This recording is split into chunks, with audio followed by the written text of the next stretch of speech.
s'il fallait que je porte un diagnostic sur une forêt en un quart d'heure, je préférerais le porter depuis le haut que depuis le bas. Donc, je comprends beaucoup mieux la forêt depuis le haut que depuis le bas. Les deux sont instructifs, mais réellement, je pense que c'est mieux là-haut.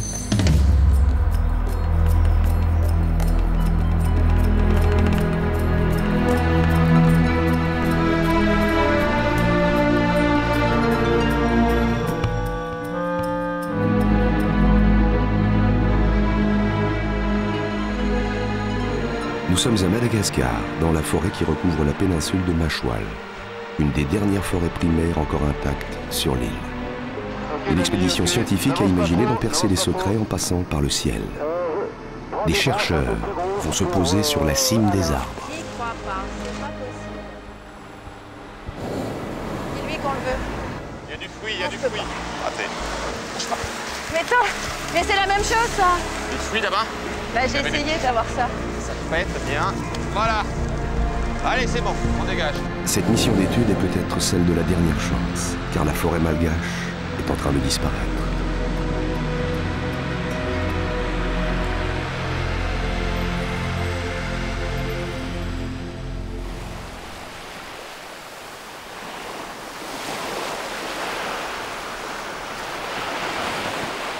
Tant que l'homme ignorait son existence, Madagascar était un paradis. La faune et la flore s'y épanouissaient depuis la nuit des temps. Séparée du reste du monde pendant 80 millions d'années, l'île était couverte de forêts tropicales. Cet isolement a favorisé l'émergence de végétaux et d'animaux spécifiques.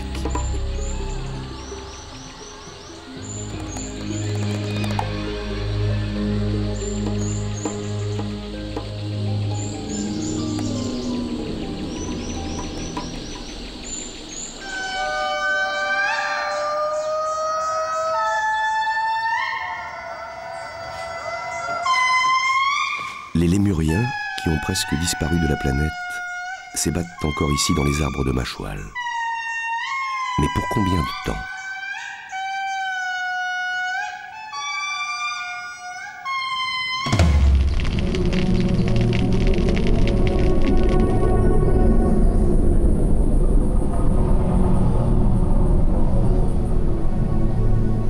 En fauchant les arbres pour le bois, ou en les brûlant pour cultiver la terre, l'homme a mis en péril les espèces rares que la forêt primaire faisait grandir. Le parc national de Machwal est tout ce qui subsiste de la vaste forêt originelle. Un écosystème irremplaçable. Pour les biologistes, c'est le 6e continent, celui qui reste à explorer d'urgence. Octobre 2001, un camp de base a été installé entre mer et forêt. L'expédition dispose de tout un arsenal de moyens d'observation dont le plus spectaculaire est cette plateforme de travail, le radeau des cimes, destiné à être déposé sur la forêt.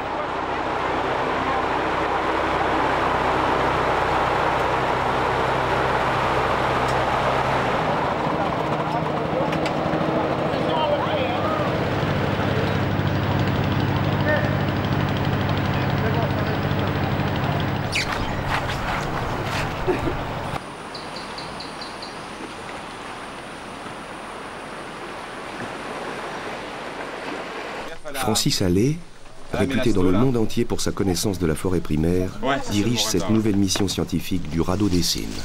Il est botaniste à l'université de Montpellier.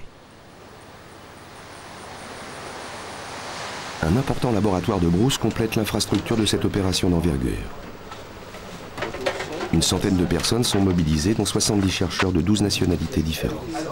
Des spécialistes de la botanique, de la génétique, mais aussi des insectes, des batraciens ou des amphibiens vont se relayer pendant 3 mois pour tenter de comprendre l'écosystème de la forêt malgache. Ces scientifiques sont les premiers à étudier la canopée de Madagascar, autrement dit la cime des arbres, la partie la moins connue et la plus riche de la forêt. 6. La canopée, c'est la surface de captation de l'énergie lumineuse dans une végétation. Si cette végétation est une énorme forêt de 40 mètres de haut, la canopée sera à 40 mètres de haut. Mais s'il s'agit d'une végétation basse de 2-3 mètres de haut, la canopée sera à 2-3 mètres de haut. Et à la limite, s'il y a presque plus de végétation, simplement de la mousse au sol, Eh bien la canopée, c'est la mousse. Ça sera de toute façon la même définition, c'est la surface qui capte l'énergie solaire. Avant d'observer la canopée, les scientifiques vont explorer le sous-bois. La lisière du parc national longeant la mer, les membres de l'équipe se rapprochent du cœur de la forêt par bateau. Allez, vas-y. La bouffe, elle est dans le truc bleu. Pour tout le monde. Ouais, pour tout le monde pour 2 jours.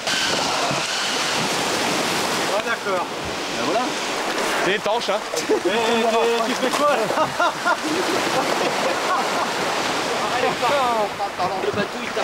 Allez, on embarque là. Laurent, mets en place ta veille, hein. Ouais. Mets en place ta veille, on check la porte de la radio sur Bravo 2.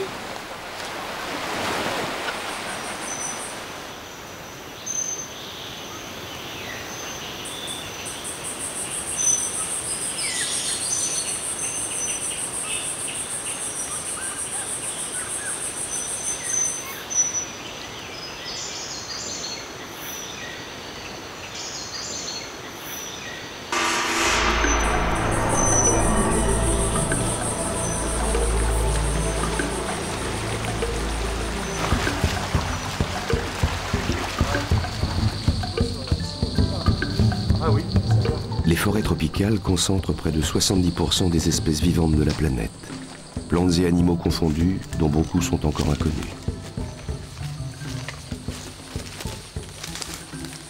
All right. All right. You know what it is? You want to dig them out? Please take a look. I just found this frog. Look at this guy. Throw him in the bag. I don't know, but he's got an eye spot. Yeah. Eye spot. There's the other eye spot on both sides. Yeah. Burrowed in the dirt. No holes in it.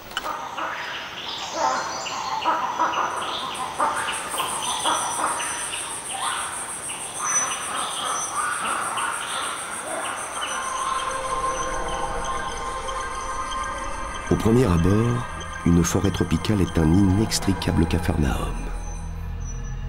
En réalité, plantes et animaux y vivent en symbiose, c'est-à-dire en réseau extrêmement imbriqué de dépendance, d'alliance, de servitude.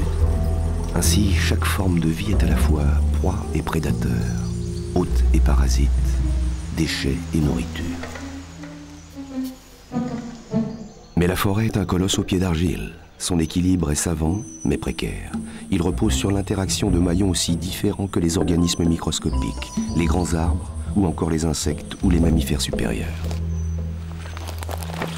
C'est pourquoi les hommes arrivent si facilement à la détruire et les scientifiques si difficilement à la comprendre.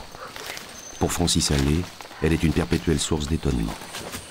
Ce qui paraît extrêmement intéressant dans le cas des lianes, c'est que ce sont de très loin les plantes les moins connues de la forêt.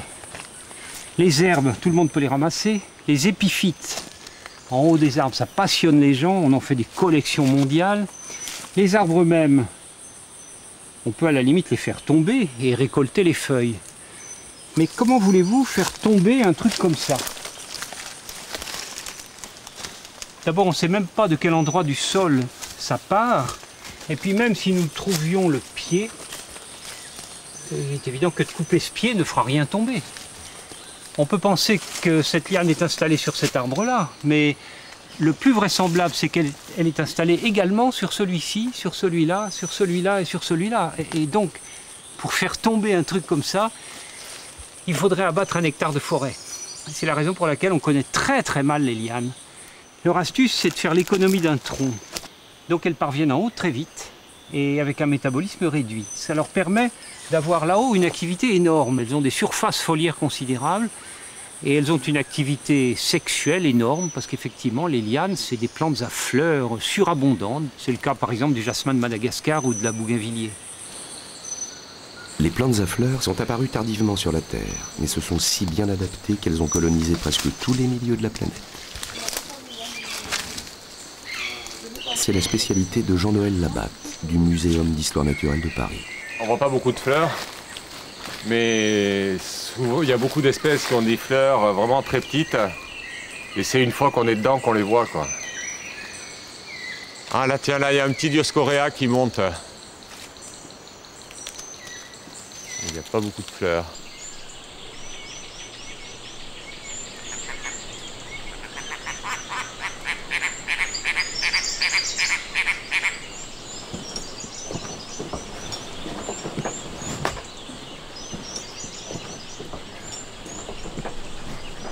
Cet étrange assemblage d'aluminium, perché à 30 mètres de hauteur, est un poste d'observation idéal pour les scientifiques.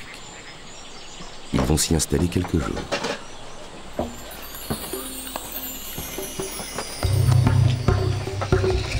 La logistique de ce campement aérien est assurée par des grimpeurs professionnels.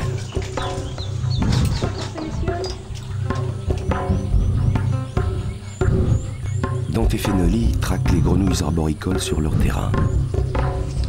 Nettement moins à l'aise qu'elles dans les arbres, il lui faudra une quinzaine de minutes pour atteindre le nid de métal.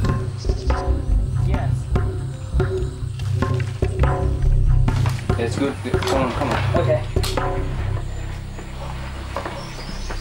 Oh, this is great. 35 feet higher. Ici, on est à 12 mètres au-dessus de la canopée, avec une vue sur toute la baie. C'est incroyable. Yeah! Chameleon, right here. Oh, this is great. Did you get it? Mark, we have a bag for you. Hold on. Wait. Okay? Okay. I think Demonstrating that chameleons Et voilà, can live comme in the quoi les canopy caméléons quite peuvent vivre dans la successfully. canopée, There you sans go. problème. Regarde si ça t'intéresse, regarde si j'arrive à retrouver d'autres coloris. On va voir ce que c'est. Ah bah c'est une rube. C'est une rubiacée. Pour prélever ces échantillons, il faudrait que Jean-Noël Labatte passe d'un arbre à l'autre. Trop dangereux. Jean-Yves Serin, élagueur depuis une quinzaine d'années, le fait à sa place. Ok Jean-Yves, tu vas pouvoir y aller. Ouais. L'agilité de Jean-Yves est telle qu'il évolue avec aisance sur des branches moins grosses que le bras, à la hauteur d'un 10e étage. Ah oui, je vois, oui. Ouais. Les petites boules vertes là. Il est complètement... C'est incroyable. Non, mais non. Je voulais aller prendre des cours, mais j'arriverai jamais à faire ça, c'est pas possible. C'est là qu'il y a des fruits, Jean-Yves? Non, je vois pas, au côté de moi, c'est pas des boutons, mais je vois pas. L'inventaire de ce foisonnement végétal et animal est le premier objectif de l'expédition. Les scientifiques cherchent également des plantes inconnues, dont l'exploitation, sans être nuisible à la forêt, pourrait être utile à l'homme. Avec Madagascar, on a des programmes pour travailler avec des chimistes. Eux font des recherches de principes actifs et nous on les aide en déterminant les plantes et en leur indiquant des espèces proches qui pourraient posséder les mêmes principes actifs mais peut-être en plus grande quantité ou avec une petite différence chimique qui fait que ça peut être plus efficace.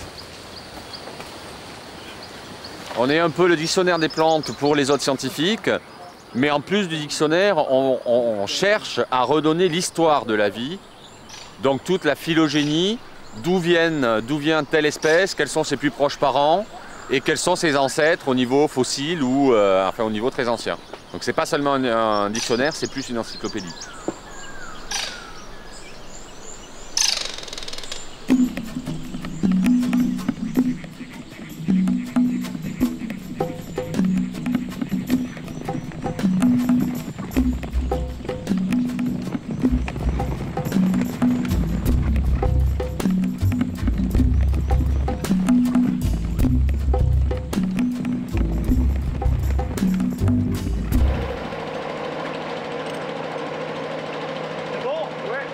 Aujourd'hui est un jour particulier pour toute l'équipe.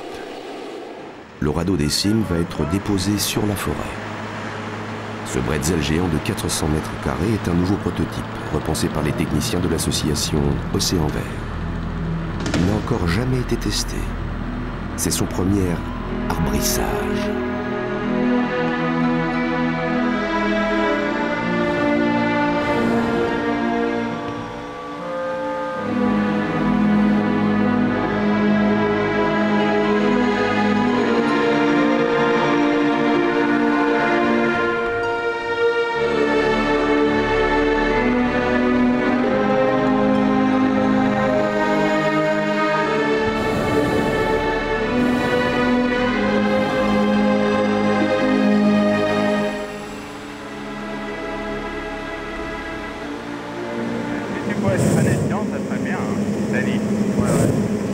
Oui, mais après, on peut plus le repositionner correctement.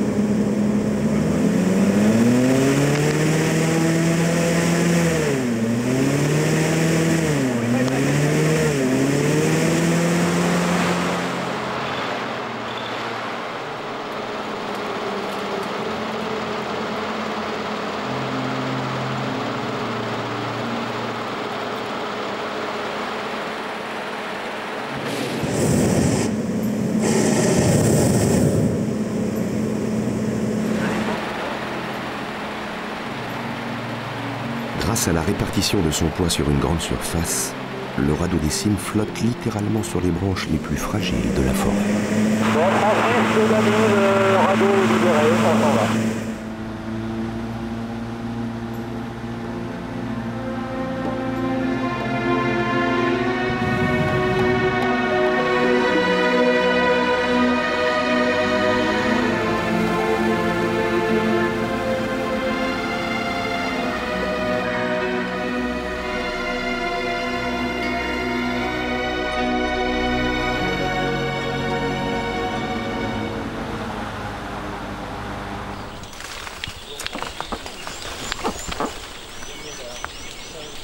Francis Allais peut maintenant prendre possession du radeau avec l'aide d'un grimpeur.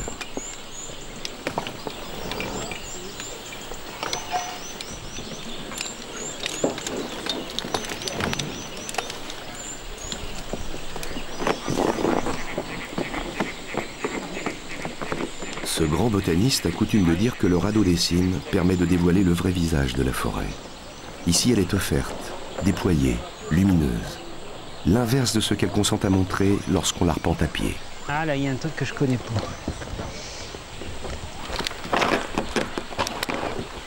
Pour Francis Allais, elle devient facile à lire.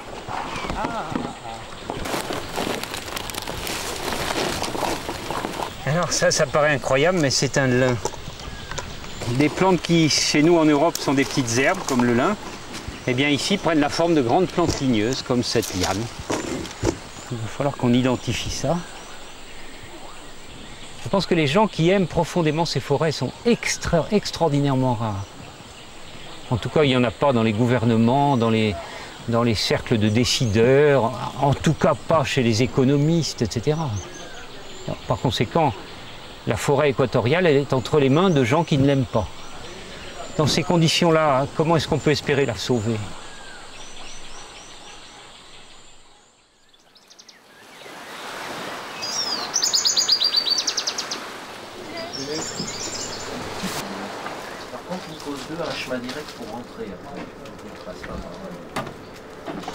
Au laboratoire de Brousse, les botanistes identifient les plantes dès qu'elles sont collectées. Sur les 6 orchidées qu'ils ont découvertes depuis le début de la mission, 3 sont totalement inconnues. Pour établir leur carte d'identité, Francis Allais dissèque leurs fleurs et leurs fruits. La partie protectrice, représentée par les sépales verts. La partie d'affichage, on dirait la partie publicitaire, représentée de très loin par les grands pétales blancs, ceux-ci. Ces sacs jaunes que je suis en train de retirer, qu'on appelle en termes techniques des étamines, ils représentent donc la fonction mâle de la fleur. Et pourquoi représentent-ils la fonction mâle? C'est parce qu'ils sont bourrés de spermatozoïdes. Bon, pour être plus précis, il faudrait dire qu'ils sont bourrés de grains de pollen et que chaque grain de pollen contient 2 spermatozoïdes. Alors on les retire et à l'intérieur, tout à fait au centre de la fleur, la partie la plus importante, puisque ça va se transformer en fruit, on voit apparaître l'ovaire. La plupart des plantes sont hermaphrodites, c'est-à-dire à la fois mâles et femelles.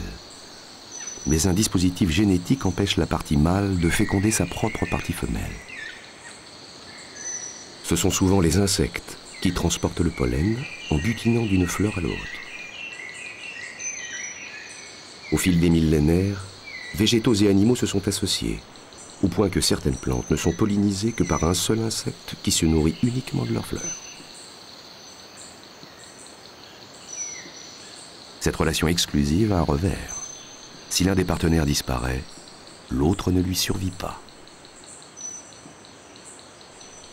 Henri-Pierre Aderlinck est entomologiste, spécialiste des insectes. Qu'est-ce qui m'arrive? Vous tirez la corde ou quoi en bas?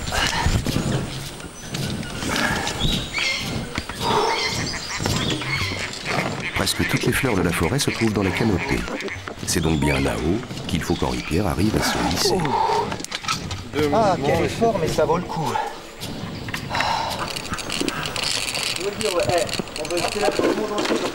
Les plantes émettent des signaux chimiques volatiles, appelés chéromones, qui séduisent les insectes. Une des tâches d'Henri Pierre à Berlinck est de déterminer quelle plante attire quel insecte. Alors, attends, qu'on dise pas de conneries.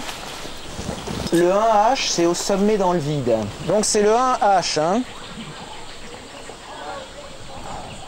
Pour le savoir, Henri Pierre demande à un grimpeur de l'équipe de disposer sur la périphérie du radeau des récipients contenant des chéromones qui vont piéger les insectes. Faut que ça pendouille dans le feuillage.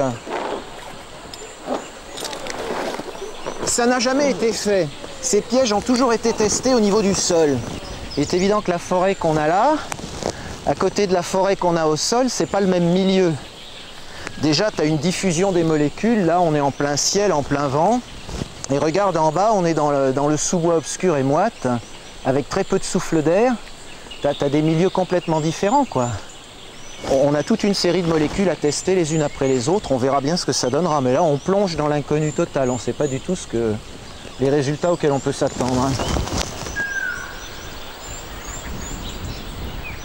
La canopée est le laboratoire chimique le plus inventif de la planète.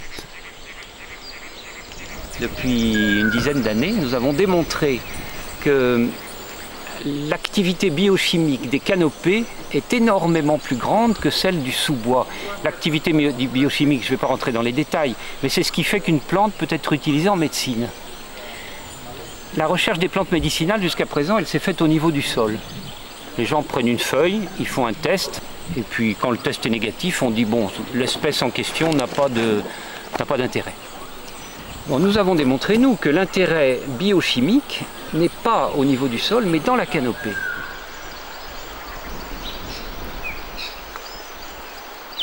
En effet, durant leur croissance, les arbres déploient la majeure partie de leur énergie à grandir et gagner la lumière. Quand ils atteignent le ciel, ils sont colonisés par une faune qui se nourrit de leur feuillage, telles ces chenilles de Saturnide, qu'on ne trouve qu'à Madagascar. Les végétaux attaqués se mettent alors à développer des défenses chimiques comme des pesticides, des herbicides ou des antibiotiques. Ils créent des molécules actives qui les protègent en partie de ces mangeurs de feuilles.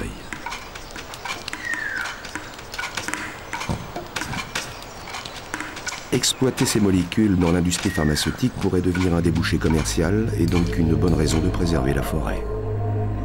D'autant plus que même s'il faut des centaines de kilos de feuilles pour produire des médicaments, elles repoussent aussi sûrement que la laine sur le dos des moutons.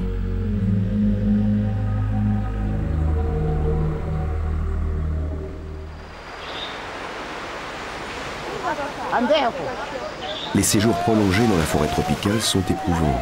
Aussi, chaque semaine, une nouvelle équipe de scientifiques vient prendre la relève de la précédente.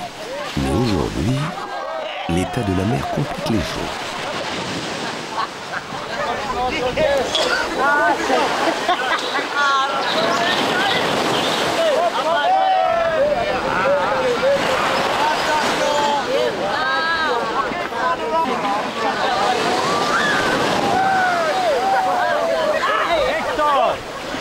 Hector!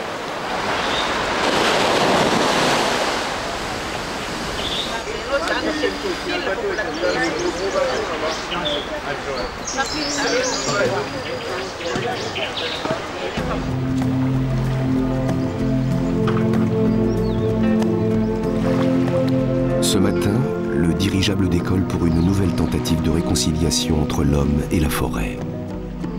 Prélever des molécules qui rendraient compatibles sauvegarde et rentabilité. Dave Apple et Roman Kaiser sont ce qu'on appelle des nés dans l'industrie des parfums. Grâce à la luge, une structure gonflable très légère suspendue au dirigeable, ils vont pour la première fois surfer sur le faîte des arbres et en chasser des fragrances.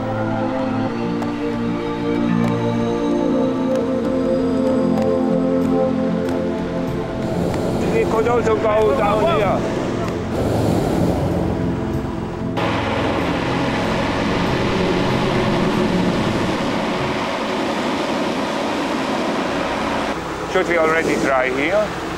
Okay, stable. Okay. Yes, yes, this is very good. L'odeur de certaines fleurs disparaît une fois qu'elles sont coupées. Il est donc important de pouvoir faire les prélèvements directement sur l'arbre. Pour capter les parfums, Dave et Roman emprisonnent la fleur dans une cloche de verre. Grâce à un petit aspirateur, les molécules odorantes sont ensuite attirées puis piégées par une matière absorbante. Okay, everything is set. Oh, there is a palm tree in bloom. Have a look at the palm. Okay. This would be highly Can you wait interesting. a second before Yes, testing, yes. Okay. Of course. No. Full of insects and bees. Does it smell? No. Nothing. It smells. I'd like it. Yeah.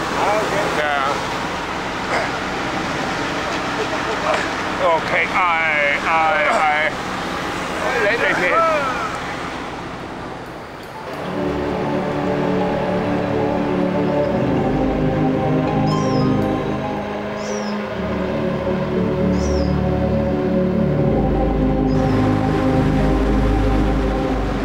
À mesure que la mission avance, il se confirme que les régions tropicales sont d'inépuisables réservoirs de nouvelles molécules. Certaines plantes, comme la pervenche de Madagascar, entrent déjà à 70% dans la formule de fabrication de médicaments contre le cancer. Et l'exploration de la canopée n'en est qu'à ses débuts. That's rubiaceae. That's beautiful. You keep this in the water, it will produce a scent in the evening.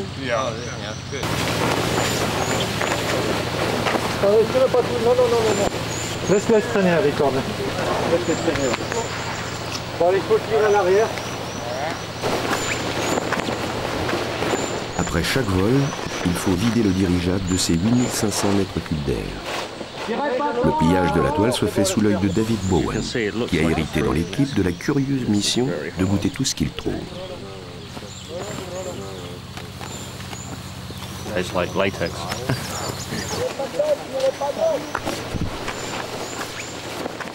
Mais goûter ne veut pas dire avaler. Heureusement, car Madagascar abrite des espèces de plantes hautement toxiques. David cherche de nouveaux arômes qui pourraient renouveler les parfums de nos sorbets et de nos yaourts, ou des fruits inconnus dont la saveur les prédestinerait à finir dans nos assiettes comme le kiwi ou les litchis il y a une vingtaine d'années. C'est intéressant, mais je pense qu'il n'est pas encore mûr. En voilà un autre qu'on a trouvé. Vraiment très intéressant. Il est sec et pas très juteux. Il a plus un goût de laitage que de fruits.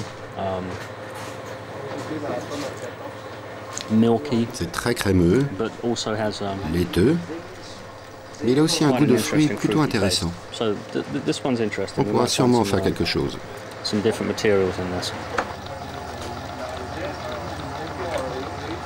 Le problème est que les pays industrialisés savent aussi parfaitement fabriquer des substances de synthèse.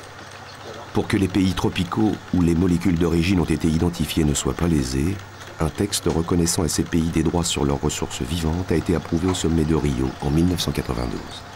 Même si on n'en est encore qu'au stade de la recommandation et non d'une obligation, c'est dans le cadre de cet accord que l'organisation non gouvernementale Pro Natura a suscité les missions scientifiques du radeau des cimes. Le but est d'encourager l'exploitation durable de la biodiversité des pays tropicaux, dont Madagascar.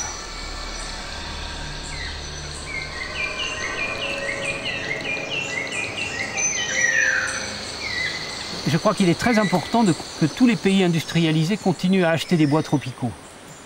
Je m'élève fortement contre les tentatives de boycott des bois tropicaux qui ont lieu de manière récurrente dans divers pays d'Europe du Nord sous des prétextes d'écologie mal digérés. Parce que comprenez bien que si ces forêts tropicales ne produisent plus rien en termes économiques, alors les gouvernants des pays concernés n'ont plus qu'une solution, c'est de tout raser et de remplacer ça par des arachides ou des palmiers à huile ou du caoutchouc.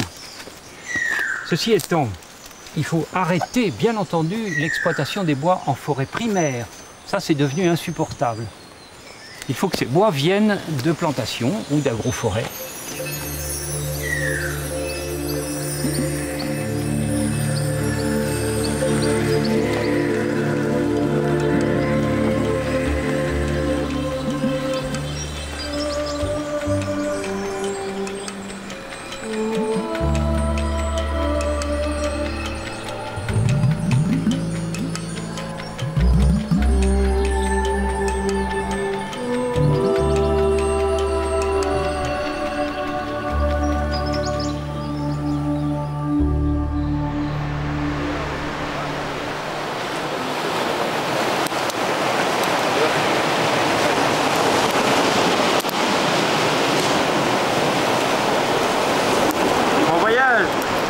fait. Hasta la vista.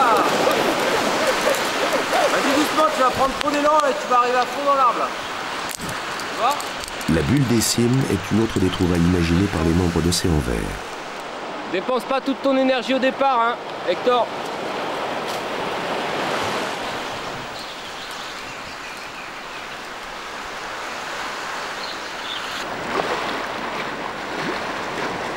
Grâce à ce ballon captif, les entomologistes guidés par une corde peuvent tranquillement léviter au-dessus de la canopée. La récolte des insectes des cimes devient alors un jeu d'enfant. Il suffit de frapper le sommet des arbres pour qu'ils tombent dans un filet. Quant au sous-bois, il reste le terrain de l'indémodable chasse aux papillons qu'Henri-Pierre Aberlingue pratique par tous les temps. Là, on va chercher des cocons, ces fameux grands cocons triangulaires tissés collectivement par de nombreuses chenilles pour se chrysalider.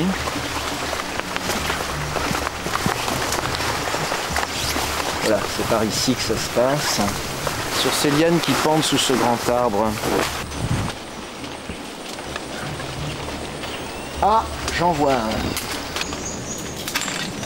Et voilà, ça y est.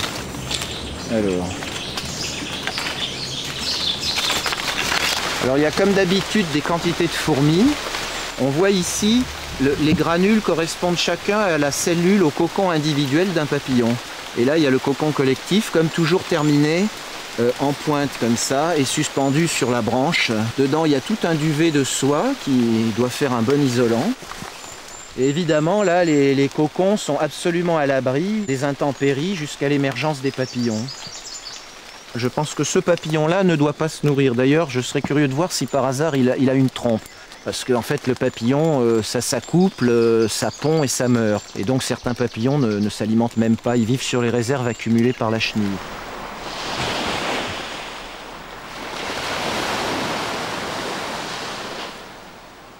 Alors, il y a des choses remarquables, c'est la variabilité de taille des cocons. Regarde, celui-là, il est bifide à cause de la feuille qui était au milieu. Et puis après, tu as des cocons carrément énormes. Ça dépend de la taille de la communauté de chenilles qui le tisse. Jusqu'à la petite communauté d'une poignée de chenilles qui se fait un mini cocon. Voilà le papillon sur le cocon. Il vient d'en sortir là, pendant qu'on était en train d'en chercher de nouveau, il est sorti. Donc 4 papillons sont sortis aujourd'hui et 2 papillons sont sortis hier.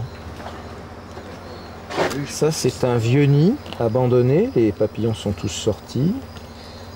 Et dedans on voit tous les cocons individuels.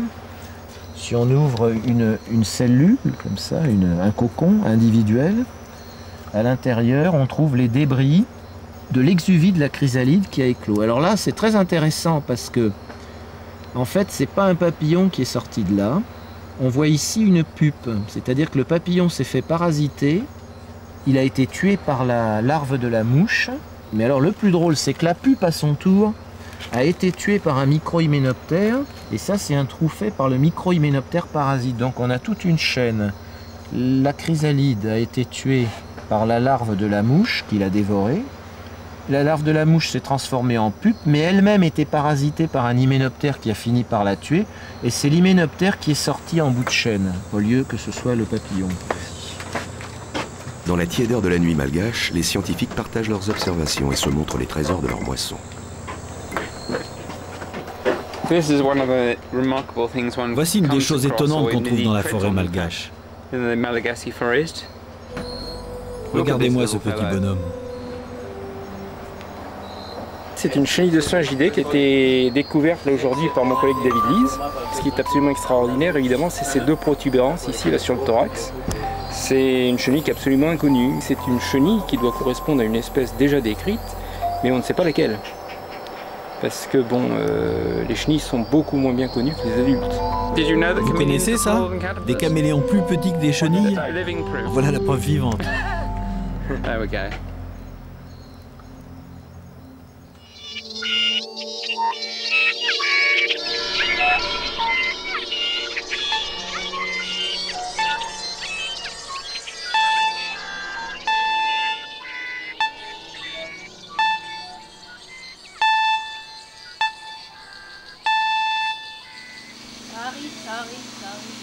Cette nuit, les entomologistes ont décidé de piéger les insectes nocturnes, curieux du résultat. Il y en a une jolie, on dirait un papillon des années folles. Avec des... Il y a une vingtaine d'années, un chercheur eut l'idée peu orthodoxe d'asperger d'insecticides un arbre tropical. La quantité d'insectes récupérés fut telle que l'estimation de leur nombre sur la planète fut multipliée par 10. On ignorait leur présence, car ils étaient cachés dans la canopée. Un deuxième piège lumineux a été installé 40 mètres plus haut, sur le radeau des cimes. Henri-Pierre Aberlin est à bord. Welcome in the highest canopy light trap. Mr. David, I presume? Livingstone. Yes, yes, indeed. These are your animals. There's already quite a few things arrived by the looks of it. Yes, yes, indeed. Ah! Oh! Voilà, la bouteille de cine, quelque chose d'entré là-bas. Yep, this is a micro, but a very large one. A large micro? A large tortricid. Ah. Yeah. Quick, quick. No, no, you mustn't. You'll damage it. Ah. Have you got a large tube? This kind of tube is good? Yes. White and black pyralids. Okay. Is it interesting for you? Yes, but at the moment I'm just completely wrapped up in this cord, trying to disentangle myself. Hop là, des pyralides, hein? Famille de papillons. Where is my net? Your net, your net. Okay, so this is just a convenient little net for this kind of situation. It's very nice. Made in Britain. I don't know whether you can get this in France. Pocket spring net. Very useful in these kind of conditions when something's just flying off. C'est comme la self-erecting tent, hein? Oui, oui, oui. Yeah. Le temps passe. Les insectes se font désirer. Et ça, c'est une blatte.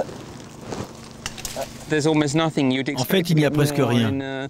On attendrait plus d'insectes sur un drap suspendu dans un jardin dans la banlieue de Londres ou de Paris, par un soir d'été et peut-être même en hiver. C'est ça qui est extraordinaire avec les forêts tropicales. Il y a de grands cycles. On doit être dans le creux d'un de ces cycles. C'est probablement lié à la Lune. Ouais, il y a des coléos là-bas. Il n'y a rien du tout. Je n'ai jamais vu un dessin pareil. Je ne sais même pas à quel genre il appartient. Mais voici sa trompe. Regardez, je la déroule. Ça donne une idée. En fait, Madagascar abrite le sphinx qui possède la trompe la plus longue du monde. On l'appelle Darwin's Predictor. On a pris ce soir des bêtes qu'on n'a jamais eu l'occasion de prendre en bas. Déjà, c'est quand même une consolation, même si ça n'est pas très... is it interesting for you? Ah, look, pyralide. Dans le sous-bois, en revanche, la récolte est bonne. Il faudrait que la grosse sauterelle verte revienne aussi, c'est belle. Une punaise-feuille, tu sais. Ah! Un peu comme un tingide géant qui aurait ou un hybride de tingide. Et elle est dans le sol, là, dans la matière organique? Ben non, elle a dû s'envoler. La pénurie d'insectes en altitude s'explique peut-être par le lever de la Lune sur la canopée. Sa clarté a pu faire pâlir la lumière du piège et en diminuer l'attrait.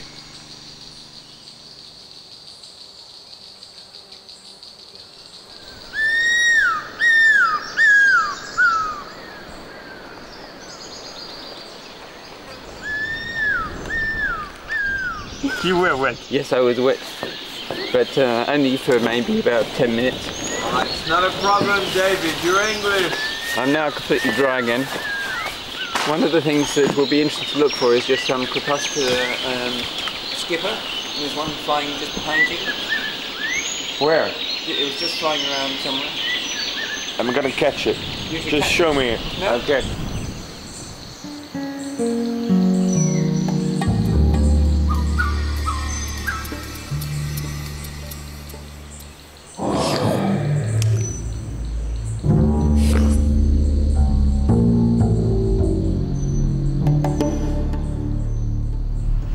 On n'a pas encore vu d'araignée se prendre dans sa toile quand elle chasse des insectes. Mais cette mésaventure peut arriver à un entomologiste.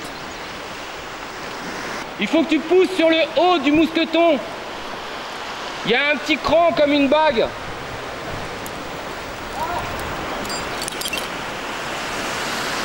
Et il y a une poulie là. Tu l'ouvres et tu essaies de la mettre. Voilà, dès que tu peux attraper la corde, tu mets cette poulie dans la corde blanche. Et après, tu passes la corde dedans. Non, mais il peut pas y arriver, là. Allez, attrape ta poignée. Henri-Pierre, on va te chercher. L'arc et tout.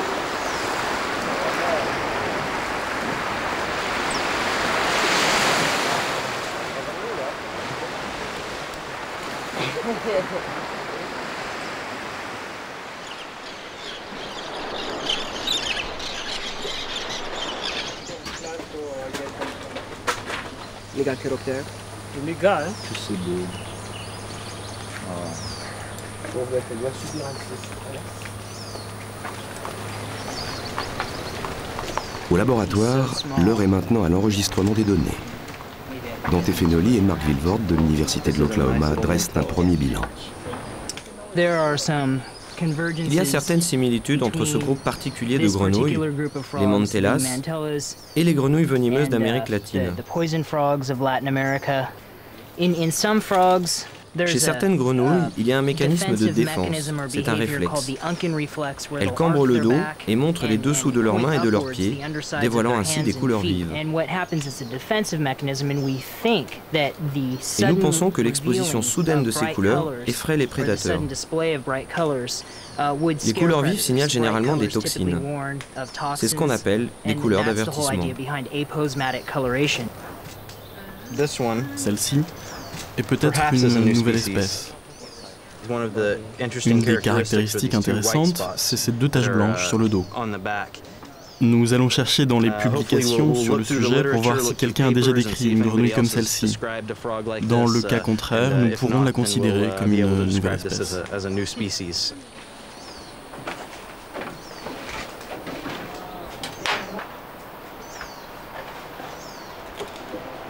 Nectarifère vert sur lequel sont fixés les anthères. Par la suite, ces anthères fanent et s'ouvrent. Plus de 550 plantes ont été identifiées. Jean-Noël Labatte doit maintenant classer et surtout conserver ses échantillons. Ensuite seulement, les analyses scientifiques pourront commencer. Elles dureront plusieurs mois, voire des années. On travaille pour nous et pour les générations futures qui pourront travailler sur le matériel qu'on a récolté avec de nouvelles méthodes d'exploration, une nouvelle technologie dont on n'a peut-être même pas l'idée. Quand Jussieu ou Lamarck étudiaient les plantes, ils ne savaient pas qu'un jour on pourrait étudier l'ADN des plantes. Et pourtant, on le fait maintenant par rapport au travail qu'eux ont fait. Donc tout ça, c'est un continuum. C'est juste la technologie qui évolue et qui nous permet d'explorer de façon différente la nature. Dans la zone tropicale, on en est au stade où on apprend à lire, en fait, où on apprend à lire la nature. Et à la déchiffrer, parce que là, c'est carrément du déchiffrage.